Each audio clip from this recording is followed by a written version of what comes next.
Caros irmãos, queridos amigos, vamos abrir a palavra do Senhor nosso Deus mais uma vez, Atos, capítulo 10, nos versos 34 a 43. Caros irmãos, queridos amigos, a leitura do livro de Atos em si, ela é bastante desafiadora e eu sei que há um trabalho mesmo de exposição deste livro, de maneira que mais uma vez, sendo esta a segunda vez que eu abro Atos aqui, eu não vou ter a intenção de fazer a exposição do texto lido pormenorizadamente, mas eu vou ainda falar deste texto de maneira estrutural, porque há mesmo de servir, inclusive, para as exposições do que aqui têm sido feitas. Eu entendo assim. É melhor para mim, como pastor visitante, tratar de maneira mais estrutural. O aspecto estrutural dessa narrativa, ele nos leva diretamente a quem está falando. Este é um discurso. A narrativa, ela começa um pouquinho antes. O autor, quem está registrando a narrativa é Lucas. Este é o segundo tomo, o segundo livro de Lucas. Ele escreve para uma pessoa. Ele tem uma intenção muito clara de fortificar, de aumentar, de solidificar a fé de um crente da sua época. E ele então traz uma narrativa coordenada de fatos, não de invenções, não de delírios, não de coisas inventadas. E ele faz isso então começando do nascimento do Redentor, do anúncio do Redentor. E ele termina o seu primeiro livro então falando da ascensão desse Redentor. Depois de ele dar ordens aos seus discípulos, ele é assunto ao céu. Mas ele entende que é preciso continuar. A história da redenção, ela não apenas começa no nascimento, ela não começa no nascimento, na verdade. Ela não termina na ascensão. A história da redenção começa com o plano eterno do Redentor. Ela começa com a manifestação dos atos criativos. No princípio criou Deus os céus e a terra. Ela começa com toda o poder dele manifesto na história do povo, da comunidade do pacto. Cada aspecto desta história é guiada, é dirigida pelo poder soberano do Senhor Deus para que ela pudesse receber no tempo e no espaço, a história receber no tempo e no espaço, os atos concretizados do plano eterno, até chegar no nascimento do Rei, do Redentor, até chegar na sua encarnação, o Verbo se fez carne. Lucas escreve para Teófilo e agora ele diz, as coisas não terminaram, não se fechou a cortina, o Senhor Jesus veio, nasceu, teve ministério, morreu, foi crucificado, morreu, ressuscitou, subiu, e agora as cortinas se fecharam e as pessoas devem viver o Evangelho. Esse não é a história da redenção bíblica. Este não é o entendimento das Escrituras. Nós não estamos vivendo uma era de cortina fechada, no qual a igreja agora é a protagonista principal. E ainda pior, alguns dentro da igreja, especialmente ministros, como que fossem os protagonistas da história. Lucas vai mostrar, e essa narrativa aponta para isto, que o Senhor Jesus continua atuando na história da igreja. Ele é a personagem ainda principal, ele é o cabeça, ele é a cabeça. A igreja se move, a igreja vive nele, o mundo, o universo todo depende dele. Lucas então diz, eu tenho que escrever, continuar escrevendo. Daí vocês vão a hora discutir aqui, eu ficaria muito satisfeito se Marcos tivesse, qual seria o melhor nome para esse livro, porque Atos dos Apóstolos está incompleto. Porque este livro não está falando apenas dos atos dos apóstolos ou da igreja. Ele está falando também dos atos do Senhor Espírito Santo, mas sobretudo dos atos do Senhor Jesus Cristo. É nesse sentido que este homem, Pedro, um dos apóstolos, Lucas está registrando, no verso de número 23 do capítulo 10, palavras de Lucas. Pedro, pois, convidando-os a entrar, hospedou-os. No dia seguinte, levantou-se e partiu com eles. Também alguns irmãos dos que habitavam em Jope foram em sua companhia. É uma narrativa sobre esse encontro com Cornélio, uma visão para Cornélio, uma visão para Pedro, um encontro. Lucas está narrando isto, e é dentro desta narrativa do encontro de Cornélio que Lucas tem como intenção mostrar que o evangelho do Senhor Jesus não era apenas para os judeus, que o evangelho, o poder do perdão, o poder da misericórdia manifesta do evangelho, ele não é apenas para algumas pessoas especiais, sobretudo para as pessoas dentro de uma igreja. Esse evangelho, ele é poderoso e ele pode alcançar vidas, assim mesmo no plural. E então Lucas coloca discursos que ele ouviu, que ele registrou, que a comunidade do pacto ouviu. E nós lemos então o discurso de Pedro. Lucas está registrando, mas Pedro é quem está falando. Por isso no verso 34, lido, então falou Pedro, dizendo. E é interessante da perspectiva estrutural, como eu dizia, que Lucas colocou neste livro de Atos vários discursos de Pedro. Podemos dizer que ele colocou cerca de 6 ou 7 discursos de Pedro. Lucas vai fazer com que a história da redenção na igreja do primeiro século, ela seja dividida aqui neste livro entre os discursos de Pedro e as ações apostólicas, dirigidas pelo poder do Senhor Jesus, para que depois ele possa focar mais nos discursos de Paulo. Então nós estamos aqui praticamente na despedida de Pedro do livro. O último aparecimento dele será muito pequeno no concílio em Jerusalém, no capítulo 15. Mas de maneira mais efetiva, Lucas está centralizando as narrativas, os acontecimentos, os ensinos, as verdades do Senhor Jesus ressurreto na pessoa de Pedro. De maneira que é interessante quando nós comparamos os discursos de Pedro, quando nós vemos que há uma estrutura intencional na fala dos apóstolos, e Pedro reflete essa estrutura. Você pode perceber aí o primeiro discurso de Pedro no capítulo 2, eu vou apenas pontuá-lo. Atos, no capítulo 2, há o registro então do primeiro discurso de Pedro no verso 14 em diante. Então se levantou Pedro com os 11, e erguendo a voz, advertiu-os nestes termos: varões judeus e todos os habitantes de Jerusalém, tomai conhecimento disto e atentai nas minhas palavras. Ora, o escritor é Lucas. A intenção é mostrar o progresso do evangelho através das testemunhas apostólicas. E ele faz esses registros mostrando que este crescimento da igreja, esse avanço do evangelho para fora de Jerusalém, ele não se dá sem conteúdo. Por isso ele foca na questão dos discursos. E estes discursos de Pedro, ele ensina a nós, a igreja, bem como o discurso de Paulo, que o evangelho tem que ter conteúdo. E o conteúdo do evangelho, o conteúdo da vida da comunidade do pacto, se relaciona com toda a escritura sagrada. Não há nada inventado por Pedro.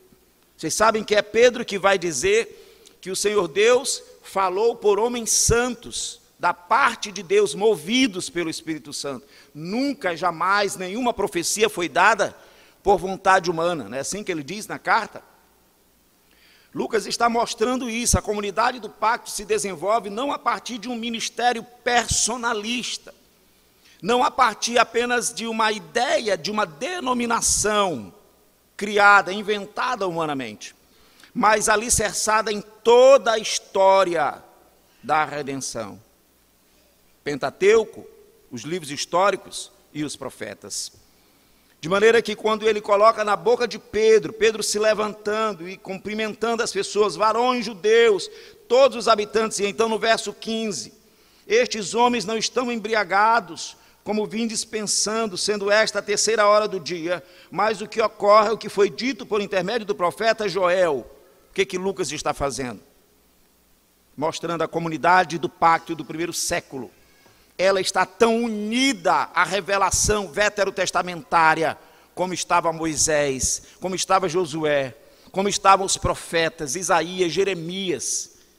Não temos duas Bíblias, não temos dois livros de revelação, não temos dois deuses, não temos duas igrejas, não temos Israel e uma igreja, nós temos um povo de Deus. E os acontecimentos do povo de Deus, eles estão totalmente direcionados pela revelação dos profetas.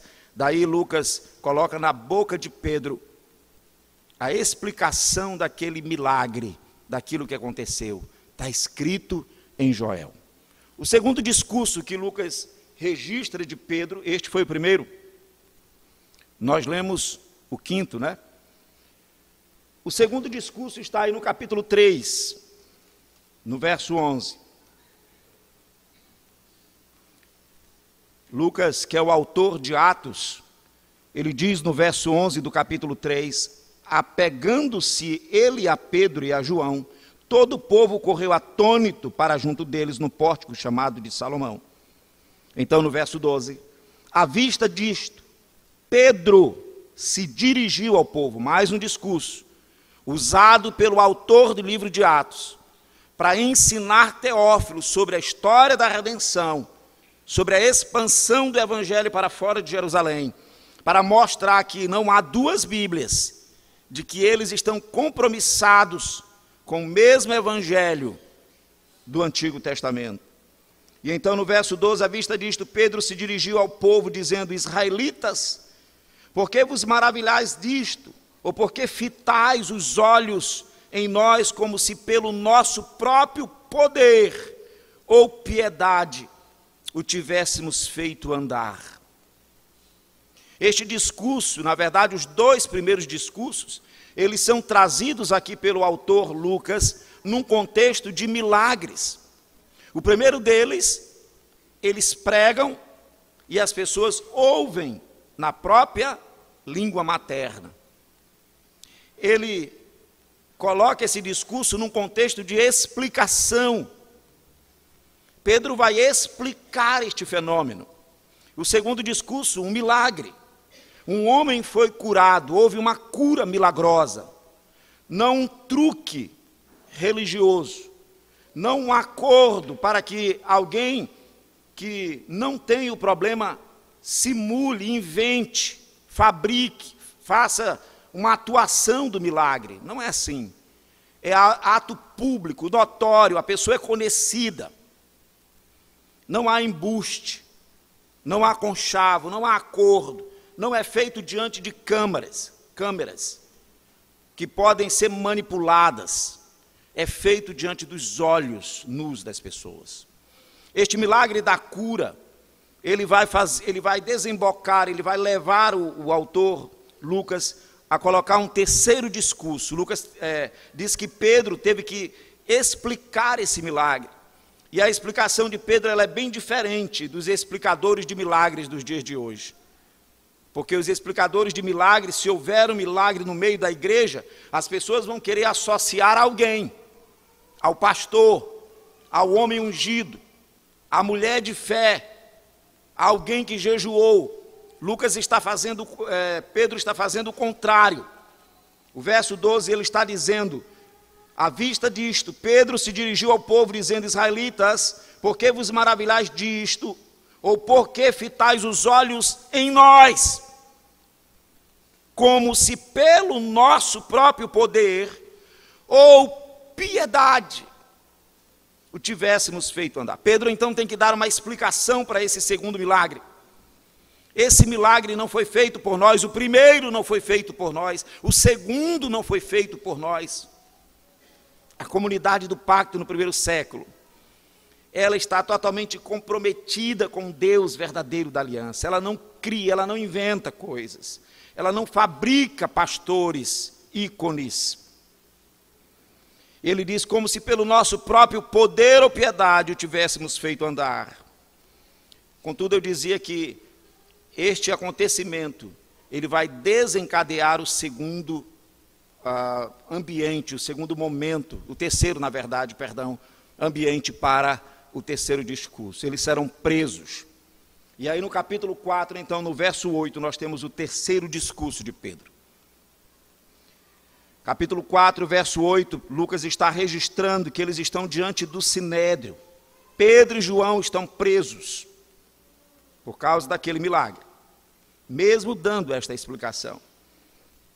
E no verso 8 do capítulo 4, então Pedro, cheio do Senhor Espírito Santo, lhes disse: autoridades do povo e anciãos, visto que hoje somos interrogados a propósito do benefício feito a um homem. Que benefício que foi?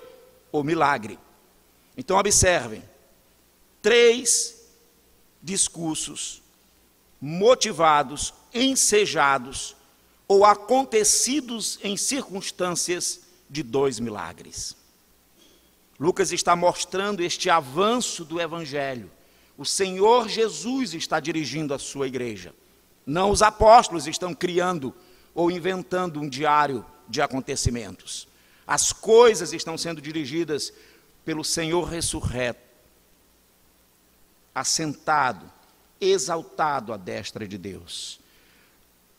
Capítulo 4, verso 9, estamos lendo o verso 10. Tomai conhecimento vós todos e todo o povo de Israel, de que em nome de Jesus Cristo, o Nazareno, olha os fatos, a quem vós crucificastes.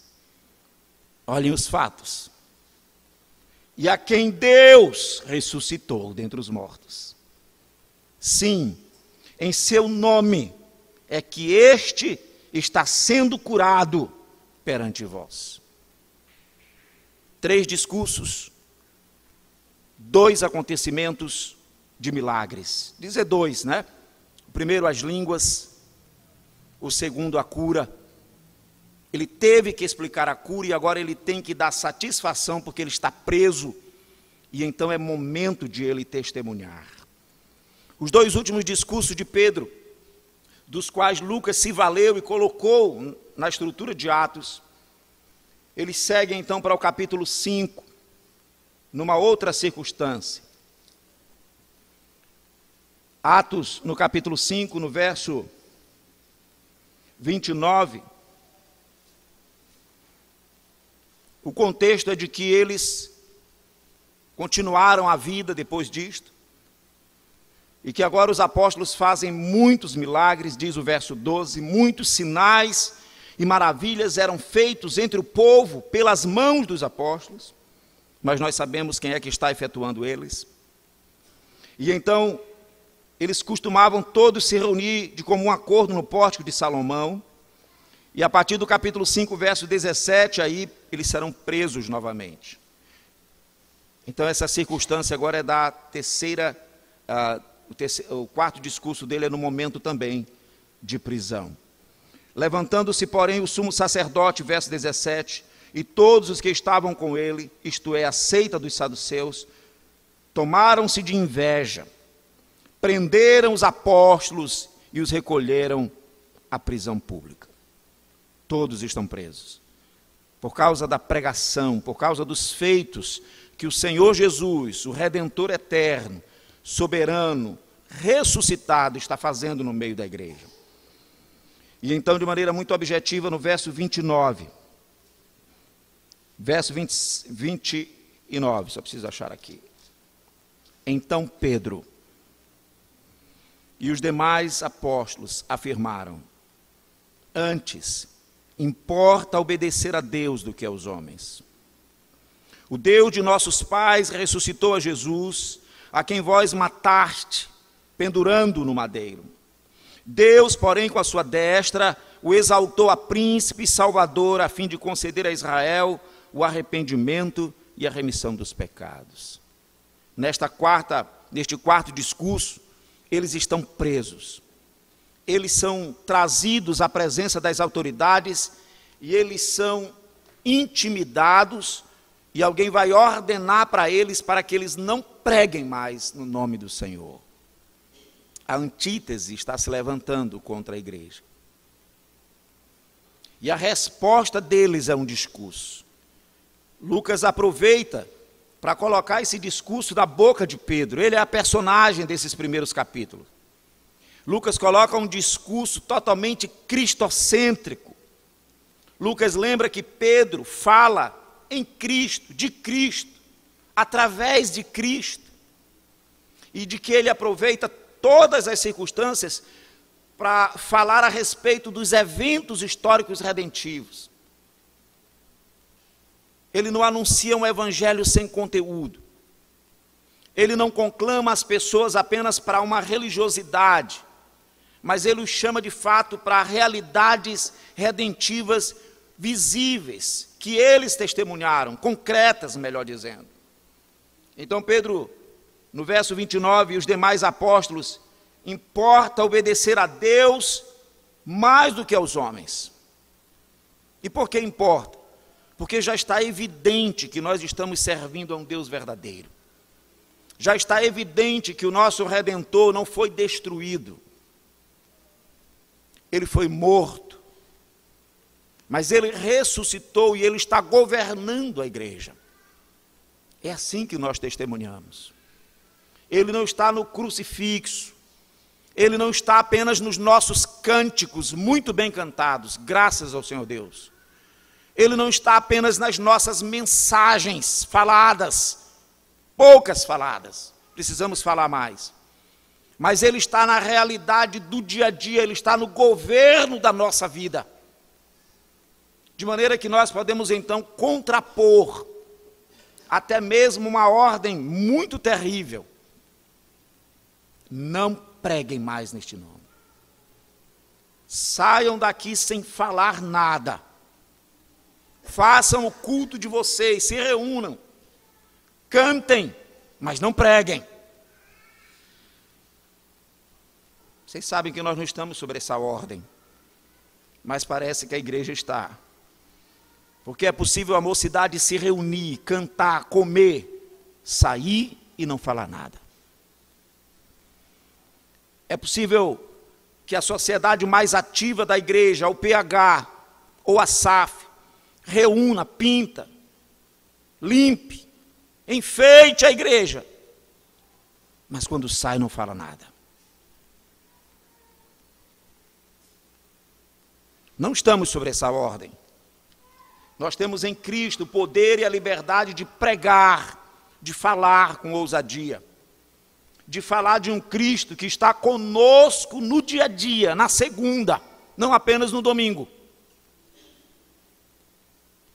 Que está conosco em casa, que está conosco nas universidades, nas escolas, em todos os lugares.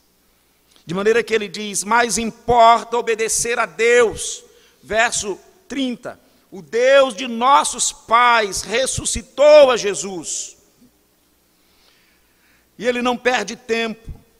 Ele mostra o pecado daquela comunidade. Ele diz, a quem vós matastes. Ele responsabiliza, não apenas ameniza. Ele não diz apenas vocês não entenderam direito o evangelho. Ele diz, vocês recusaram a palavra. Vocês deixaram de entender por causa da maldição do pacto, mas sobre vocês pesa a responsabilidade de não ter lido a Bíblia, de não tê-la estudado, de não tê-la crido. Vós o mataste. Pendurando no madeiro, e aqui é interessante que Pedro coloca um aspecto dramático. Ele os leva para o livro de Deuteronômio. Ele os leva para a história da redenção, lá em Moisés. Vocês consideraram maldição aquilo que Deus considerou bênção. Maldito todo aquele que é pendurado no madeiro. Para vocês a religião verdadeira é maldita. Para vocês o verdadeiro serviço a Deus é maldito. Ele testemunhou com muita ênfase, com muita firmeza, pendurando no madeiro. Então ele diz no verso 31, Deus, porém, a palavra com sua destra é uma expressão veterotestamentária, mão direita de Deus com Israel. O Senhor Deus com sua destra o exaltou, a príncipe e salvador, a fim de conceder a Israel o arrependimento. Está dando para acompanhar? Quem está escrevendo é Lucas. A intenção dele, a intenção autoral, é fortificar um irmão na fé. De maneira estrutural, ele já contou a história do Evangelho. A igreja continua, e ele então, no segundo tomo, pega os discursos que ele testemunhou, que ele anotou, que ele ouviu, que foram falados por homens sérios da comunidade apostólica, Pedro. E ele então está exortando o coração de Teófilo: creia num Senhor exaltado. Creia num Senhor Jesus vivo, ressurreto, que está conosco todos os dias. Isto é que Lucas está fazendo com o coração de Teófilo. E ao mesmo tempo abençoando toda a comunidade do pacto durante todos esses anos, até que o nosso Redentor nos chame como igreja. O verso 31 aqui: Deus, porém, com a sua destra o exaltou, vai falar profundamente ao coração de Teófilo, para que ele tenha ousadia para testemunhar no ambiente em que ele está. Ele é chamado de excelentíssimo. Pode ser que ele seja um homem de nobre estirpe, ou que ele tenha um ofício nobre, mas ele deve testemunhar isso. E ele diz nesse verso 31, Deus, porém, com a sua destra, o exaltou a príncipe e salvador, a fim de conceder a Israel o arrependimento e a remissão dos pecados. Ora, 32, nós somos testemunhas destes fatos. Bem assim o Senhor Espírito Santo, que Deus outorgou aos que lhe obedecem. Olhar para esses aspectos de maneira estrutural me parecem bastante proveitoso. Nós podemos também tirar várias aplicações desses aspectos estruturais. 5 discursos, em 5 ocasiões. Pedro aproveitando as oportunidades para fazer uma correlação de tudo o que acontece com a condição e o estado de um Redentor exaltado, de um Redentor que é Senhor da história.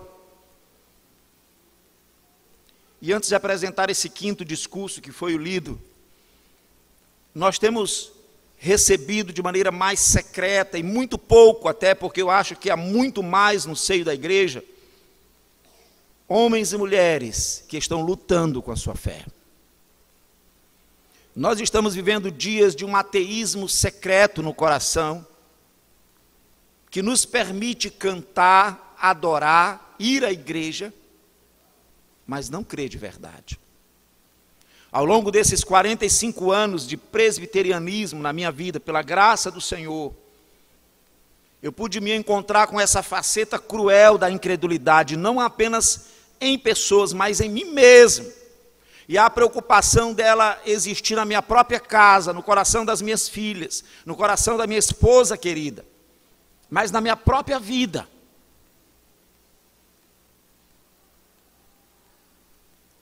Uma incredulidade latente.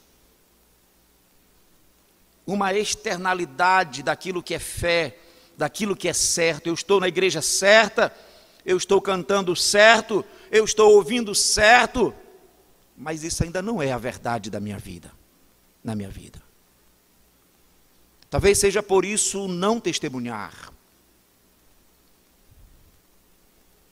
E quando eu leio, percebo de maneira muito clara essa estrutura, eu estou vendo que Lucas está trabalhando o coração de Teófilo nesses aspectos. Ele inteirou, ele informou ele sobre a morte, o nascimento, a morte, a ressurreição, a ascensão do Senhor. Tudo isto você aprende na escola bíblica. Mas você precisa continuar vendo o seu Redentor vivo e exaltado. Eu preciso disso diariamente. Eu preciso vislumbrá-lo numa devoção real, verdadeira, pessoal. tanto na minha vida pessoal, na minha família, no meu ministério, nos 27 anos de pregação que o Senhor Deus tem me chamado para pregar. Nas lutas, nas tristezas, isso precisa ser trabalhado. Portanto, a minha intenção não é apenas mostrar os aspectos estruturais da intenção de Lucas, mas é também falar ao seu coração. Quem está dirigindo você nesta semana? A sua fé terminou no livro de Lucas ou ela continuou no livro de Atos? Entenda, apenas uma comparação. O Senhor Jesus fechou a cortina da história quando ele subiu e agora é você e o mundo, ou ele está presente na sua casa, te ajudando a ser pai, a ser mãe, e como nós precisamos, a ser filho, e como nós precisamos, a ser pastor, como eu preciso, a ser oficial, a sermos crentes. É nesse sentido que Lucas, então, ele nos proporciona um pouco mais das narrativas e dos discursos de Pedro. No capítulo 15 aqui, esse último discurso, quarto que nós estamos falando, Lucas vai passar a narrar outros aspectos da comunidade do pacto, a instituição de diáconos, Estevão. Ele vai mirar outras personagens, Simão, Filipe, Pedro e João em Samaria, o eunuco. E então ele vai nos fazer uma espécie de resumo no capítulo 9 das ações de Pedro. Como que dizendo, Pedro agora vai sair do foco. E eu vou continuar a história, Teófilo, mirando agora a personagem Paulo. A partir do capítulo 12, Paulo vai entrar em cena e os discursos de Paulo serão trabalhados de maneira estrutural também no livro de Atos. Neste capítulo 9 eu dizia que Lucas alistra uma síntese dos atos de Pedro, no verso 32. Depois de ele dizer no verso 31, a igreja na verdade tinha paz por toda a Judéia, Galiléia e Samaria, 9:31 eu estou lendo, edificando-se e caminhando no temor do Senhor e no conforto do Senhor Espírito Santo, crescia em número, passando Pedro por toda parte. Vejam que a personagem central nessa primeira parte é Pedro. E ele diz aqui, desceu também aos santos que habitavam em Lida. Encontrou ali certo homem chamado Enéas, que havia 8 anos jazia de cama, pois era paralítico. Ele vai fazer uma síntese da cura de Enéas aqui. E depois ele vai dizer que houve também uma ressurreição efetuada pelo ministério apostólico de Pedro. Verso 36, havia em Jope uma discípula por nome Tabita. Dorcas será ressuscitada. Só que ele já deu informação suficiente para ninguém idolatrar apóstolo, para ninguém achar que isso era coisa de piedade ou de muito poder extraordinário, mas que era a ação do Senhor Jesus no meio da comunidade do pacto. Ele já deu informação suficiente. E aí então ele vai no capítulo 10, nos levar à narrativa de Cornélio. E ele vai fazer com que você e eu percebamos que este evangelho se expandiu e que o Senhor Deus está buscando pessoas em todos os lugares, os seus eleitos, fora da comunidade de Israel. E foi aí que nós lemos o discurso de Pedro no capítulo 10, quando ele se encontra com Cornélio, os seus amigos e familiares. É aí que é o quinto discurso. Na verdade, foge um pouco daquela estrutura que Pedro estava usando. Aqui Lucas não vai dizer que ele apontou os destinatários, varões israelitas, que ele falou da questão. A questão é um milagre que eu quero explicar. Aqui já está auto-evidente que tanto os que receberam Pedro, a família de Cornélio, quanto o próprio Pedro já sabia do que se tratava, de quem se tratava. Então ele não tem essa estrutura que denotava destinatário e assunto tratado. No capítulo 10, verso 34, que já foi lido, Lucas coloca então Pedro dizendo, ele não diz varões israelitas, ele diz reconheço por verdade que Deus não faz acepção de pessoas. E as minhas aplicações então a partir de agora, para finalizar, elas são em torno desta verdade contundente do Evangelho. Lucas está respondendo para Teófilo uma pergunta necessária: para quem o Senhor olha? Quem pode ser salvo por este Deus dos evangélicos? Quem pode ser salvo pelo Deus de Jesus Cristo? Quem o Redentor salva? Que tipo de pessoa? Pedro então se dirige a ele e diz, nesta constatação muito clara, ele não faz acepção de pessoas.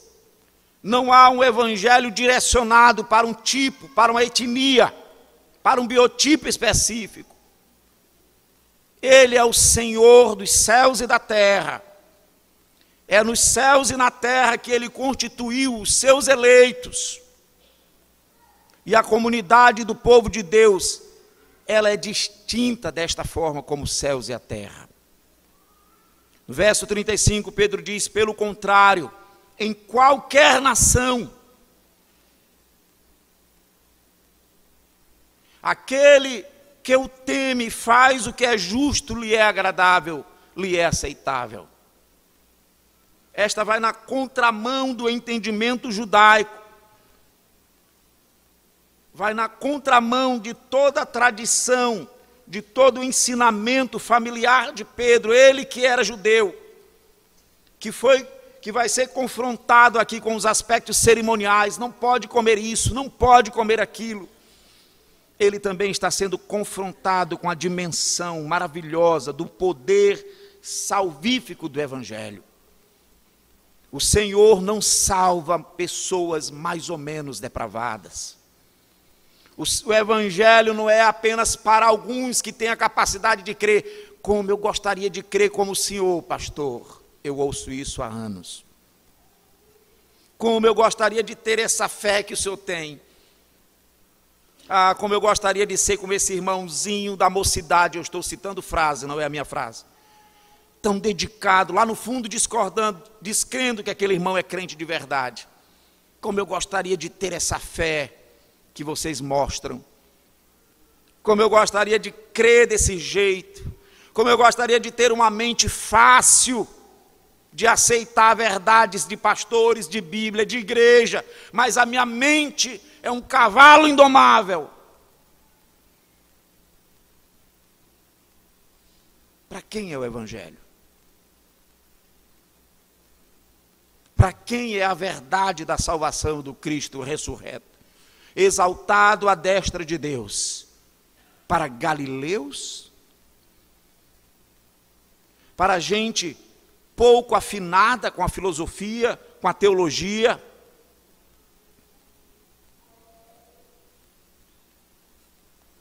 Esse Evangelho é poderoso. Esse Evangelho não faz distinção. Todos nós, na verdade, temos um tronco em comum. Todos nós estamos marcados pela incredulidade, filho. Todos nós estamos. Não há nenhuma mente dócil para o Evangelho. Todos nós, por natureza, odiamos o Evangelho. Mesmo que nós não tenhamos a consciência clara disto. Todos nós caminhamos no rumo contrário àquilo que o Senhor Deus tem para nós, por causa da nossa natureza, do nosso estado. Não é só você que é difícil de crer. É o nosso estado, é a sua condição espiritual que é responsável por esse antagonismo à verdade. E eu diria, querido, sendo muito direcionado, muito diretivo, que é possível que você não tenha crido ainda. que é possível que você ainda não tenha encontrado a fé, ou de maneira mais correta, que você não tenha sido encontrado pelo dono da fé, pelo Deus da fé. Essa inadequação, essa luta com as verdades, elas podem ser evidências de que esse novo nascimento ainda não aconteceu. Aos 4 anos, minha mãezinha, para limpar a casa, ela me punha do outro lado da cerca para ir à igreja. E a igreja era presbiteriana. E lá na escola bíblica, as professoras, com pouco preparo, me falavam de um evangelho que eu tinha que aceitar. E então eu era uma criança educada. Eu aceitava. Mas eu aceitava externamente. O meu ser não aceitava. 4, 5, 6, 10 vezes eu aceitei Jesus. Se é para aceitá-lo, eu aceito. Se o negócio é aceitá-lo, eu aceito. Mas não resolvia.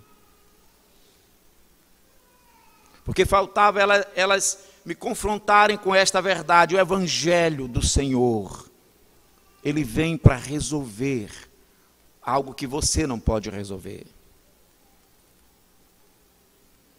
O verso 36, no discurso de Pedro: esta é a palavra que Deus enviou aos filhos de Israel, anunciando-lhes o evangelho da paz, porque o que há entre eu e Deus é inimizade. Entre a minha mente, o meu intelecto, a minha maneira de pensar, é inimizade. Esta é a palavra que Deus enviou aos filhos de Israel, anunciando-lhes o evangelho da paz, por meio de Jesus Cristo. Este é o Senhor de todos. Ele que é capaz de tomar a nossa vida e nos ressuscitar,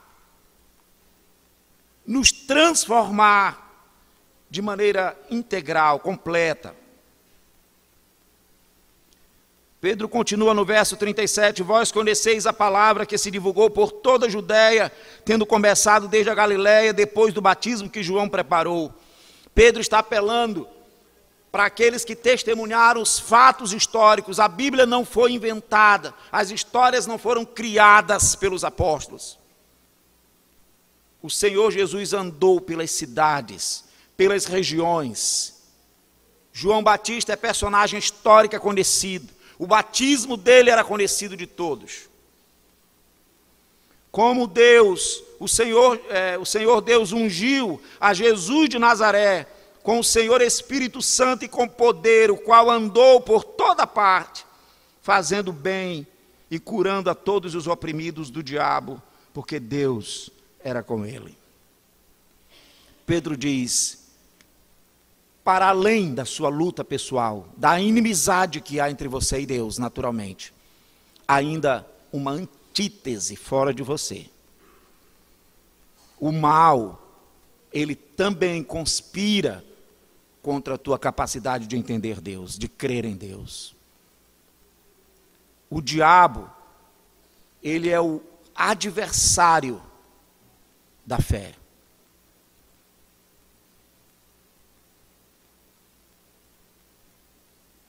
Pedro dá testemunho daquilo que é empecilho para essa comunidade crer, tanto a inimizade quanto o antagonismo metafísico do reino das trevas.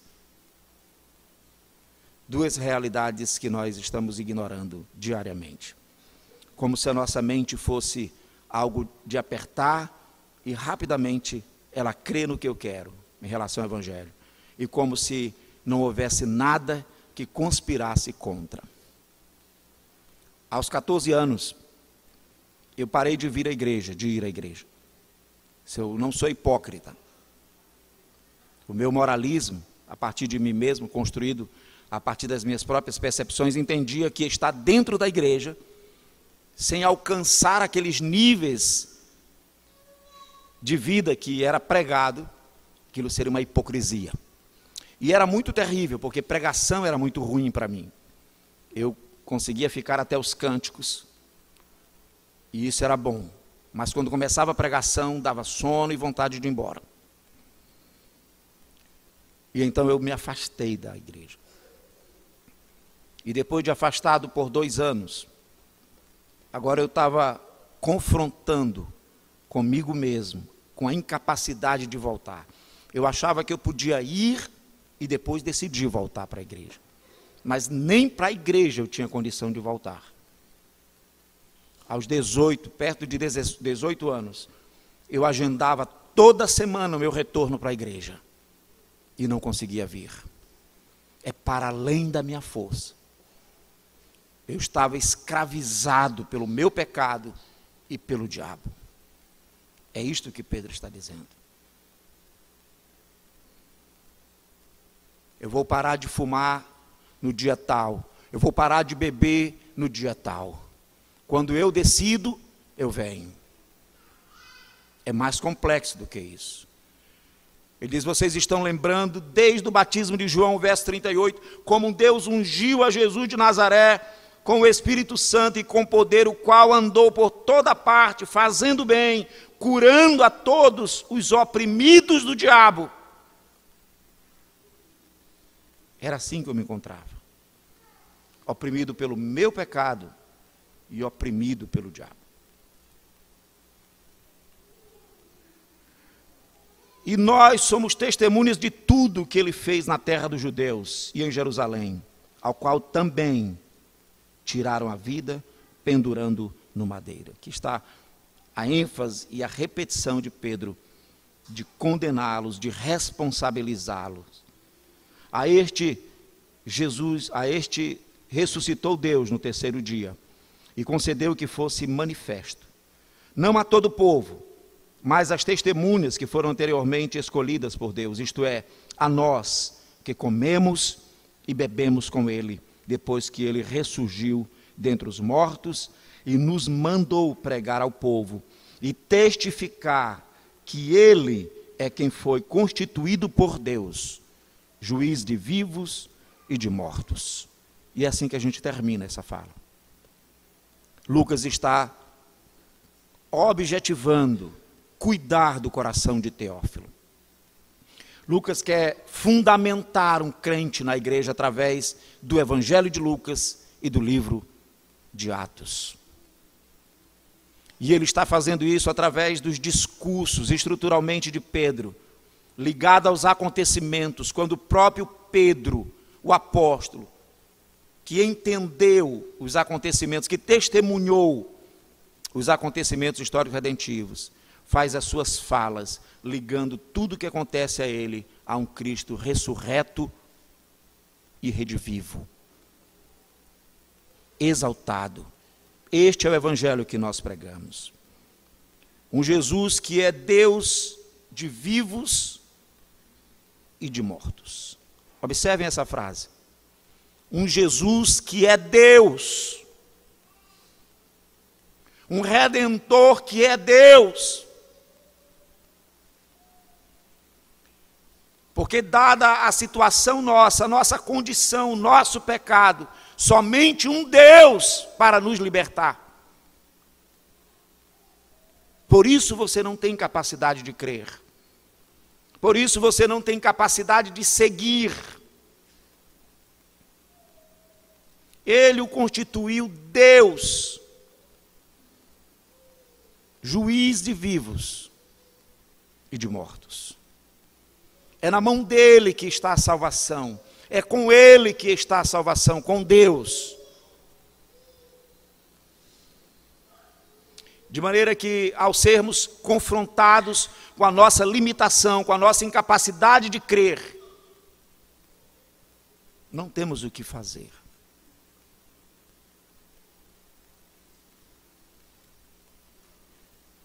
Não há o que deve ser feito. Nós necessitamos de uma ação desse Deus. Da família toda, de 6 filhos, pai e a mãe, espíritas. O meu irmão partiu dizendo para mim, numa sala, num apartamento de uma clínica, o que eu vou fazer se eu não creio até agora?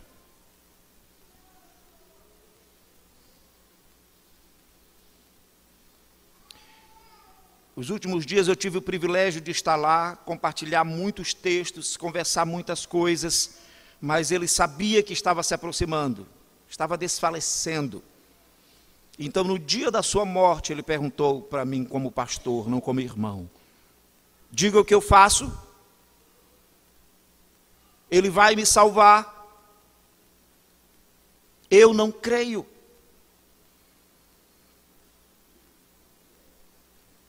E depois de ter pregado para tantas pessoas, isso é há pouco tempo, há menos de um ano, eu estava lá confrontado com o meu Cristo, com o meu Evangelho, com a minha fé e com a vida do meu irmão.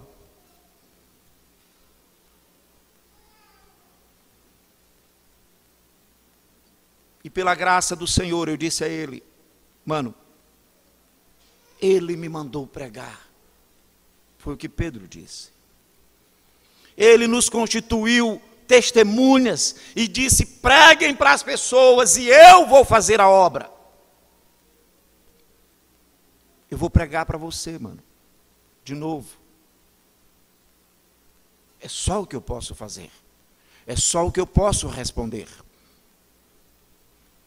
E ali, pelo Evangelho de João, eu expus o estado dele, a obra redentora e a necessidade do arrependimento e da fé que vem de Deus e não estava nele. E ele com os olhos fechados, a respiração muito pesada, sem capacidade, com oxigênio e tudo, não falava uma palavra. Terminou, achei que estava dormindo. Ele abriu os olhos e disse: eu não creio.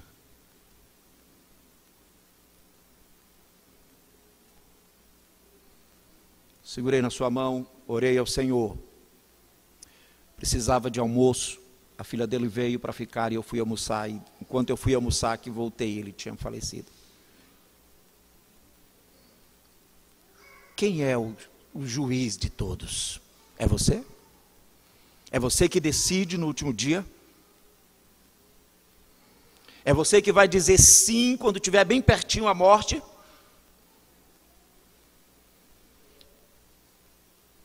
Quanta arrogância minha, quanta arrogância sua. Nos mandou pregar ao povo e testificar que Ele é quem foi constituído por Deus, juiz de vivos e de mortos. Ele era senhor do meu irmão, como Ele é senhor do meu irmão morto. Eu não sei se Ele foi o seu Deus, porque Deus não quis que eu soubesse disso. Isto é com Ele. Mas Ele é Senhor de vivos e de mortos. Ele tem o poder de dar a graça e de retê-la. Dele todos os profetas dão testemunho de que por meio do seu nome, todo aquele que nele crer, recebe o perdão de pecados. Este é o Evangelho. Quem pode crer, quem pode ser salvo? Todo aquele que ele der a fé. Todo aquele que ele conceder ter ouvidos, olhos e coração. Esta é a igreja dele. Este é o povo dele. Pedro está dizendo para eles: vocês viram o milagre, não foi nós. Vocês acham que há poder ou piedade em nós? Pedro está dizendo: vocês estão nos prendendo, proibindo, nós vamos continuar pregando. Teófilo está aprendendo que há um Rei dos Reis, um Senhor dos Senhores, que está vivo e que dirige a igreja, dirige todas as coisas, e que mandou que eu pregasse para você nesta noite. Todo aquele que nele crer, recebe o perdão dos pecados. que seja feita a vontade dele neste lugar. Que ele seja engrandecido e honrado como ele será sempre. Porque ele não faz acepção de pessoas. O que é preciso? Arrependimento. Fé nele mesmo, no Redentor. O que você não tem, ele pode te dar. Por isso nós nos alegramos com as boas novas. Ele pode dar a fé e a salvação e o arrependimento a quem ele salva. É assim que ele salva. É assim que ele é glorificado na igreja. Que o nome do Senhor Jesus seja honrado e crido em todos os lugares, e que ele reine nos nossos corações, na família, em nossas vidas. Amém.